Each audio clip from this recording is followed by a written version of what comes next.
I had a bunch of funny feelings today about Mother's Day. And this morning it was brought home to me by something I read on Facebook, what a lousy minister I am, because one, I don't humiliate all the mothers and make them stand up and humiliate all the non-mothers by allowing them to sit in their chairs. I don't have carnations to hand out to all of you and withhold from others. And I thought, it never occurred to me. So, yeah, sorry. And Tom, I was talking to Tom yesterday, and he mentioned that it was the 100th anniversary of Mother's Day. And in 1914, it was made a holiday and put on the calendar for the second Sunday in May. Before that, and it had a long history before that of almost 50 years, it was established in the 1850s as Mother's Day, as a plural word with the apostrophe after the plural. And it was, they were looking to improve sanitation in villages and encourage breastfeeding, because people were not breastfeeding their kids, and kids were dying of mostly germ-related things because they weren't breastfeeding. So that was one thing. And the other thing that was really, I thought, or I'll come back up a little bit, it became very popular during the Civil War because mothers from both sides would go out into the fields and tend to the battlefields and tend to the soldiers. And it was established, or it was designed by the woman as a celebration of the work that mothers do in the world, which made it peculiar that her daughter invested everything she had in making Mother's Day Mother apostrophe S, to be about, to move it from the celebration of the work that women have to do in the world to be simply the celebration of the mother, the individual mother, as if they were mutually exclusive. And so, and she worked so hard at it, apparently, that she took, well, okay, what they said was that she worked so hard at it that she died alone in a sanitarium, destitute and demented. So I would guess that the demented might have had something to do with the destitution, but still, it was a sorry thing to see it have moved like that. On that note, happy Mother's Day.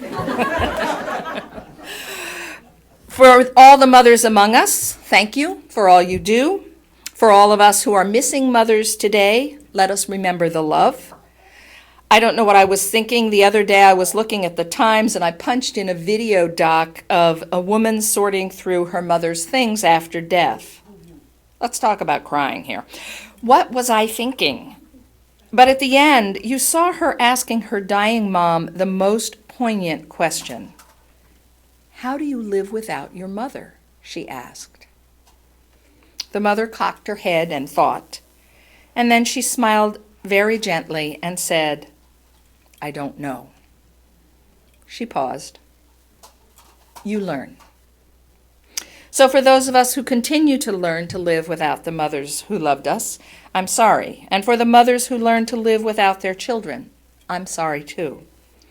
There's a weird relief in not thinking about Deb's loss this Mother's Day. I have a friend of a friend, who's written a book called Mean Mothers.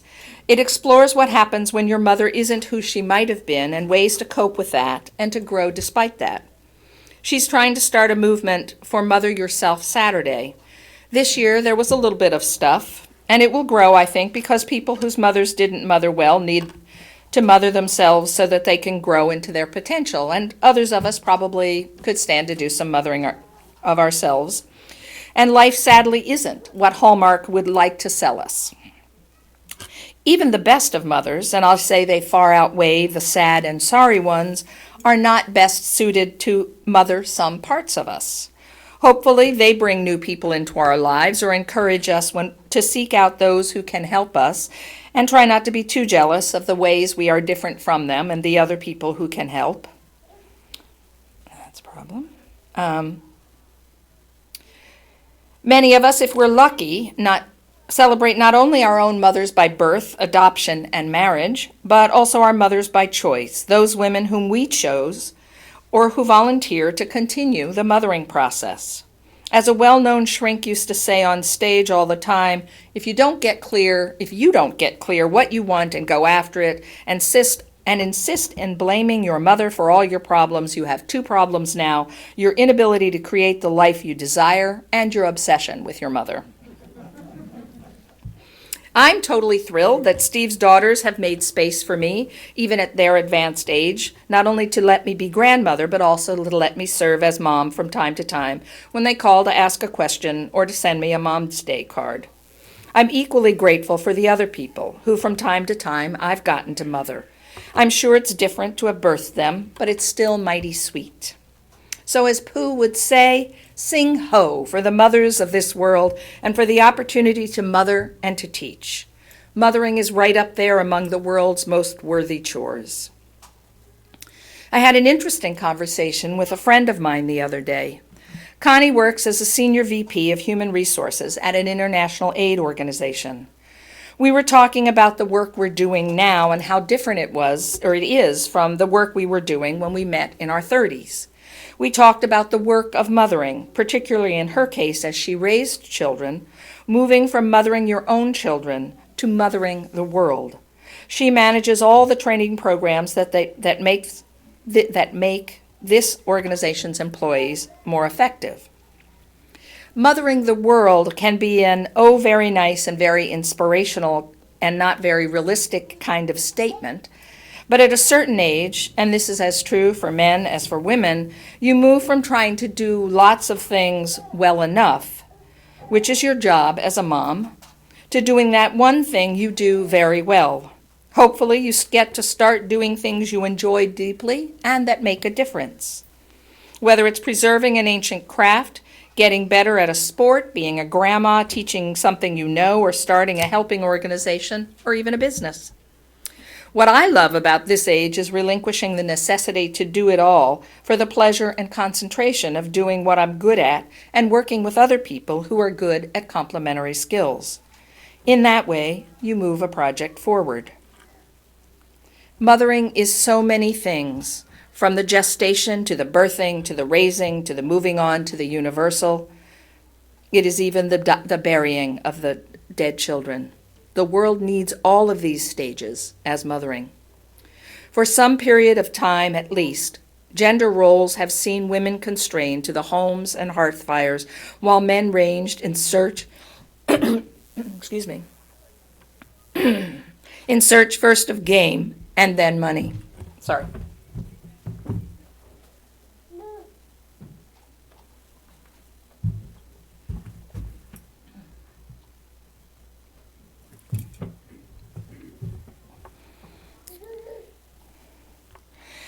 This worked, excuse me. This worked well in some ways and shortchanged everyone in others, especially as roles became rules.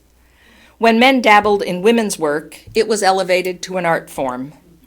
When women dabbled in men's work, they were often punished since they were seen to push into privilege. But as Julia Ward Howe points out, mothering is bigger than hearth fires. And I think it's interesting to remember, I was thinking about it today when we were reading that piece that she wrote, that for those of us who read the Battle Hymn of the Republic and think, wow, it's so war-torn. I mean, one is to understand the context in which she was living, but also to think about the importance of the work that she did, and she wanted to start the first Women's Congress for Peace. So, women of all ages, mothers or no, need to be concerned with all children and the world in which we live. And gentlemen, before you elbow your wife, remember that Father's Day is coming right along. So look supportive. We all have different talents to bring to the world, but we all have to bring them. We all have to bring our best selves. I'm soon off for my 40th college reunion. How does this happen? I'm still so immature. I don't know how I got old, right? But many of you know I went to a women's college, and I know I learned to think differently as a result of that. I believe, whether it's a social or biological thing, that women think differently than men. A world where we don't ever think together is a horrible thing. A world where we occasionally do is a wonderful thing. And maybe that's all hogwash, and what I want to talk about isn't maternal, but just faithful. Certainly we're seeing single and gay dads managing not simply the pink bows and the talks about menarche, but all the other supposedly maternal skills, and the children are just fine. Although that may just be that fathering is far more flexible and diverse than we thought. I don't know that it matters too much unless none of us does the work. The world needs to be looked after. Someone needs to see to it that the children are fed and educated and put to bed. Someone needs to say no to war and yes to daycare and health care. I was talking with some people yesterday about the missing Nigerian girls. I mentioned that I had finally seen it. I knew it was coming, that someone had written on Facebook that these girls aren't our business. We need to pay attention to American needs. I kept hearing the voice or the text from Jeremiah 31 in my head. Thus says the Lord, a voice is heard in Ramah, lamentation and bitter weeping. Rachel is weeping for her children. She refuses to be comforted, for they are no more. Those children are our children. Not only that, but what many people don't realize is that sexual slavery and human trafficking is alive and well in this country. I don't know how many of you noticed coming down 147 today, there's now a billboard talking about human trafficking. I was, sadly impressed. But we bring people from other countries and we kidnap and enslave young girls here. People who believe that prostitution is a victimless crime are wrong, at least with the unregulated system that we have. I was always interested in Sweden that the prostitution is carefully regulated there, and women under 18 will turn in younger girls because they should be in school. That there are really, and they get health care, we can say what we think and what we like about, and they also have the right to refuse clients who don't want to use condoms. I mean, it's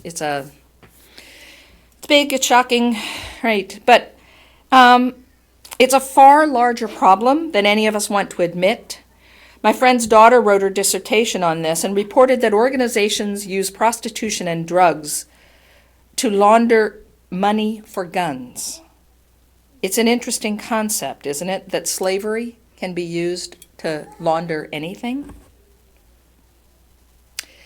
But if mothering is supposed to be about relationship, and I would argue that it is at its most profound, then we have to be aware of the mothers across town and the mothers in other countries and their babies. We need to be creating a world where other people's children will not want to kill ours because we have and they do not. We need to know that other children are safe because if their children are not, ours are not. We need to understand that knowledge and technology and innovation will not progress if we only educate children in some parts of the world within our very limited cultural contexts. Most of the problems we're working on here at UUCSV matter and make a difference because they're creating a way for the children to flourish. I was frustrated recently when my college decided to go co-ed.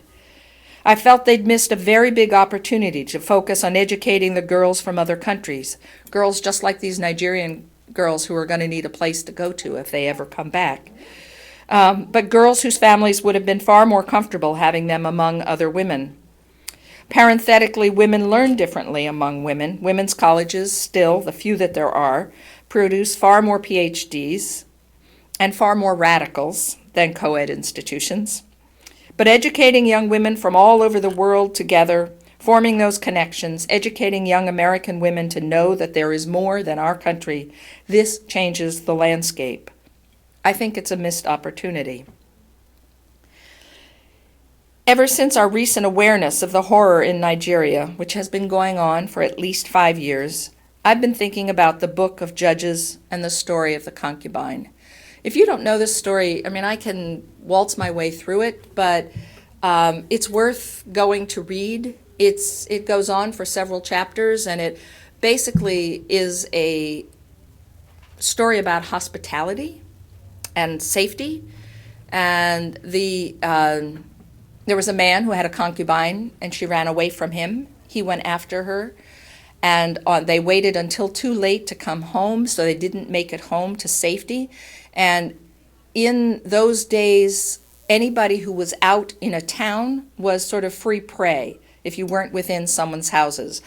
So someone found them at the last minute and and took them to their house. And you're told that the man is fed. You're told that the horses and the sheep and the cattle are fed, but nothing is said about the concubine. And the thugs come to their door and say, wait, they were going to be ours, and we need somebody. Send us out your daughter instead. And so the man takes his concubine and he puts her outside the house. And, people want to say, like quote a Bible verse for her. This is the one I remember. And they used her and they abused her all night until it was morning. And when the morning came, she went and laid down with her hands on the threshold.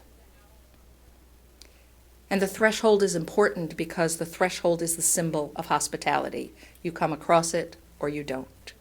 And the man came out and said to her, get up, we must be going. And he put her on the back of a horse and took her home. We don't know if she's dead. We don't know if she's alive. What we do know is that when they got home, he cut her up into small pieces and sent her off to the other tribes, and except the tribes that had violated her.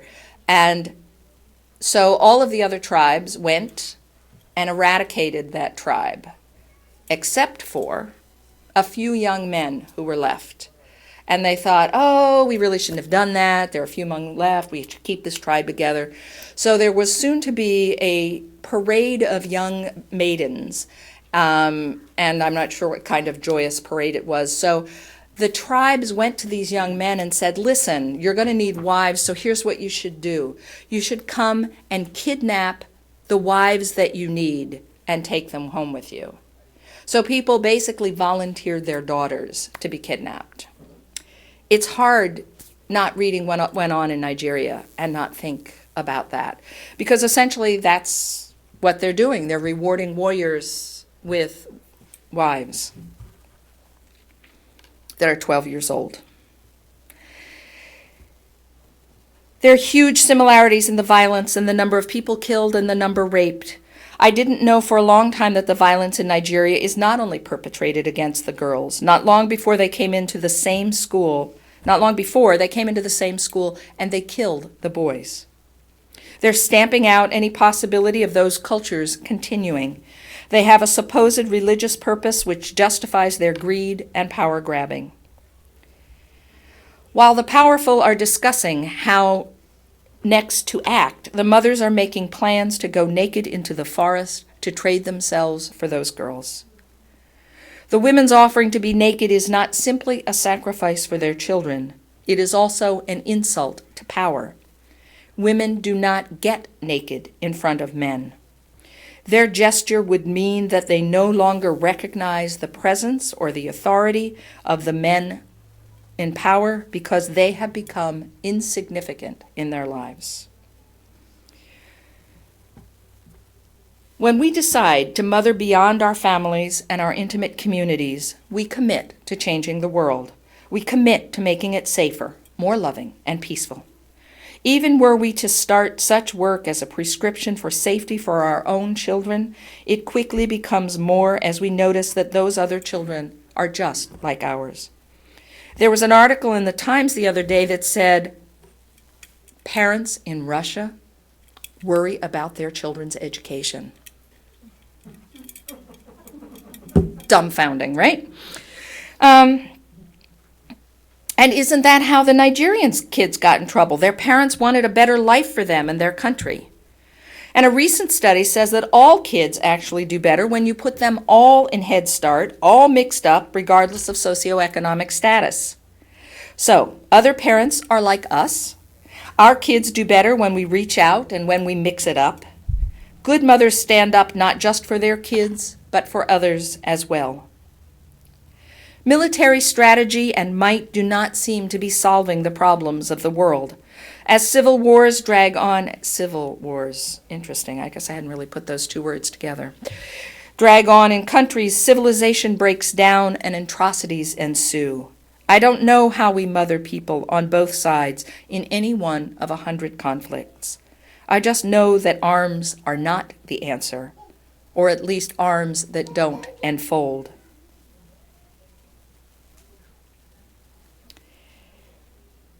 Julia Ward Howe's proclamation in 1870 was to be a call for a Mother's Day of peace. In those days, women's realm was the hearth and home. Today, women's rights, health, and education are of equal importance to that of men's. Today, we cannot afford to look away from the health of our planet. So today's call, were Juliet Ward Howe still writing, would be different, I believe. It would begin in the same place, but it might end more like this, as she was, after all, a Unitarian. Arise then, women of this day. Let us therefore solemnly take counsel with each other as the means whereby the great human family and the wholly interconnected web of life can live in peace, and each bearing after her own time the sacred impress not of Caesar, but that of the all that is. Blessed be. Dads, get ready. Your day's coming.